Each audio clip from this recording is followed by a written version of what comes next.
It's been a little bit, but I wanted to do a video to first say thank you all for participating and liking videos and commenting and just being part of a little community here that we've got. Um, it kind of surprised me to see the controversy that new DMR repeaters stirred up among some of you. I've never really gotten into DMR, but um, it made me think that maybe I really need to get a little deeper into it and just see what it's all about, because I have been lukewarm on it in the past, partly because I feel like in emergencies, the lowest common denominator is what's going to work. And to me, that's just plain old analog. I'm curious to see. My preconception is that, well, if the internet goes down, you're out of luck. And it turns out that that's not exactly the case. Um, Here in the coming weeks, I'm going to have a review of a DMR radio. I had a little bit of some gift cards from Amazon, and so I've got one coming that was on sale for about $90. Yes, you can get DMR radios, handhelds, at least for under $100, and I'm going to give you one to test out. Turns out that there is some open source firmware as well, and so I might experiment with popular replacement firmware for it. That's one of the areas we might be going.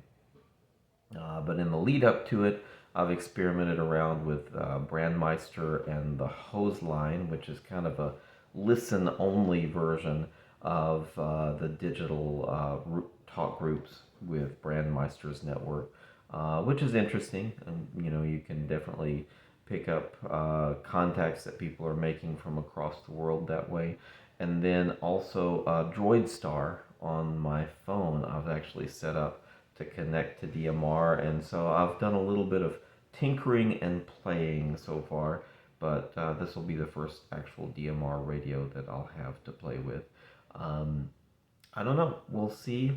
From what I see, the local repeaters, many of them do have a dedicated local talk group. And so even if they're disconnected from the internet, you're still going to be able to communicate over them. But I'll play around with it, and I'll let you know a little more about it as I play with it. Um, One of the advantages I see of digital is that as long as you can get signal, you should have pretty clear audio. Now, once that signal falls off, it's going to fall off and it's going to be ugly, much like digital TV is. Uh, and in the mountains, that seems to be worse than out in wide open spaces. So I don't know. We'll find out. It'll be kind of fun. I'm sure we'll have a few videos with that.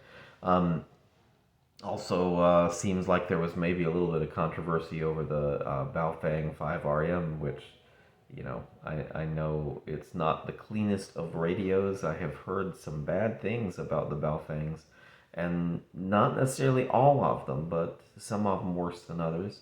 And I've heard that the Baofeng 5RM was worse than some of the previous generations. So, we don't like spurious interference or emissions, as they say, which are transmissions that are not on your center frequency. And it is definitely an issue. That much said, these cheap radios have got a lot of people into the hobby.